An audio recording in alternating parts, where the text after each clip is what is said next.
Hi there. In this video, I want to help you develop your diabetes diet plan, and the tips and strategies I'll share with you are coming directly from dietitians and nutritionists, so you can go ahead and improve your health and keep your blood sugars in check. And in the first part of this video, I just want to give you a very brief overview of what your diabetes diet plan should look like. And then in the second part, I'm going to give you specific things that you need to do. All right, so let's get started with the brief overview. The first thing you need to do is obviously look at your overall calories that you're consuming in a day. So you're looking at about 1,200 to 1,600 calories if you're a small woman who is physically active. And then if you are a large woman or a small man, then it's better to keep your calories at 1,600 to 2,000 calories a day. And this also applies to medium-sized men who aren't physically active. And then 2,000 to 2,400 calories for medium-sized or large men, or for large women who are very physically active. So those are some calorie guidelines. And then next thing that you need to look at is carbohydrate counting. You've heard about carbohydrates increasing blood sugar rapidly, and that's true. So you need to basically manage or count your carbohydrates. Now, what dietitians recommend is that you should consume no more than 2 to 4 servings of carbohydrates per meal.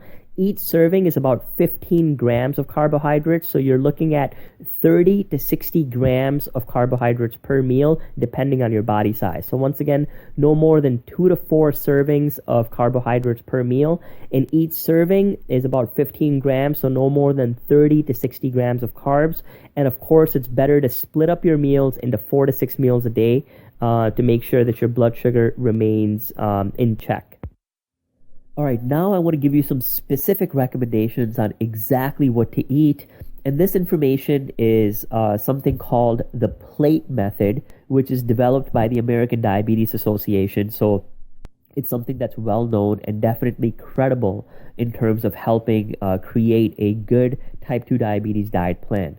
So with the plate method, basically it's a visual food guide, and it helps you choose the right amount of foods to eat. So it encourages larger portions of non-starchy vegetables, like half the plate with non-starchy vegetables, and then moderate portions of protein, which should be about 1/4 of the plate, and also starch, which should be another 1/4 of the plate. So you've got about half the plate with non-starchy vegetables, 1/4 with protein, and 1/4 with starch. Okay, so let's get started discussing some of the specifics about the plate method, or this visual food guide. When it comes to vegetables, the recommendation is about 2.5 to 3 cups a day. So of course you have to split this up between your meals, but about 2.5 to 3 cups a day. You can choose fresh or frozen vegetables as long as they don't have added sauces, fats, or salt. This is important. Make sure to pick vegetables that don't have the added sauces, fats, or salt. Non-starchy vegetables are things that are dark green and deep yellow. You've got spinach, broccoli, romaine lettuce, cabbage, chard, bell peppers. And then starchy vegetables are things such as corn, green peas, lima beans, potatoes, and such. Our fruit recommendation is 1.5 to 2 cups a day. Once again, 1.5 to 2 cups a day, and you can choose fresh, frozen, canned, as long as they don't have added sugar or syrup or dried fruits. Apples, bananas, berries, cherries, grapes, melon, oranges, pretty much any type of fruit or fruit juice with no added sweeteners or syrup, which is very important. For grains, it's a good idea to consume about 3 to 4 ounces a day. Once again, 3 to 4 ounces a day of grains. And your best bet is whole grains, which are unprocessed and have the entire grain kernel. So you've got things such as whole wheat flour, oatmeal, whole cornmeal, barley, brown and wild rice, buckwheat, and quinoa. And then, of course, white bread and white rice would be the processed or refined grains that you want to minimize as much as possible. So once again, 3 to 4 ounces of whole grains a day.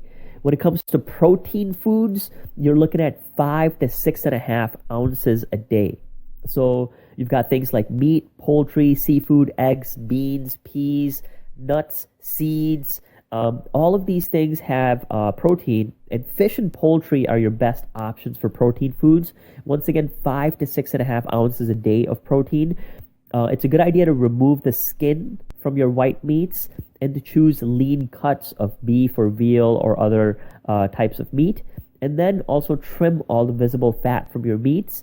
And of course, bake it, roast it, broil it, grill it, but don't fry to control the fat content of the meat that you're consuming. All right, and then dairy can be about 3 cups a day of low-fat or non-fat dairy products. So again, 3 cups a day are adequate, and make sure that they don't have added sugar. So of course, avoid chocolate milk or strawberry milk.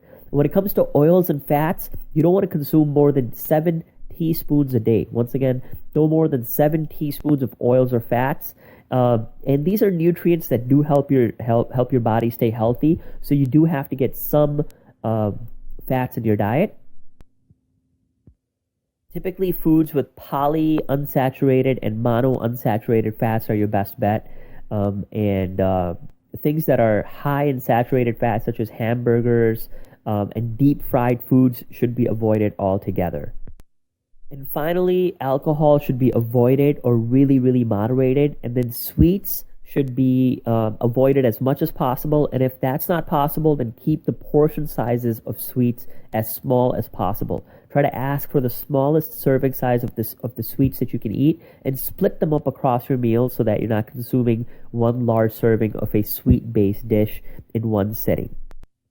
All right, and the final tip is to watch your salt intake because it can affect blood pressure, and many people with diabetes also have high blood pressure. So eating fewer processed foods, for example, things like canned soups and microwave meals, as well as sauces and condiments, will help you lower your salt intake. So just make sure that you're eating fewer processed foods to avoid your salt intake or from letting your salt intake get too high. All right, so those are some basic tips for helping you develop your diabetes diet plan. But if you're looking for specific meal plans and powerful strategies for not only managing your diabetes, but possibly reversing your diabetes and the symptoms associated with it, then go ahead and click the link in the description box below this video to see some advanced and powerful natural strategies that can help you not only manage, but possibly reverse your diabetes, regain your health, and accelerate your weight loss in the process. So go ahead and click the link in the description box below to get specific meal plans and powerful natural strategies for regaining your health and, as I said, possibly even reversing your diabetes and the symptoms associated with it. Go ahead and click the link in the description box below for these easy to follow strategies, and thanks for watching.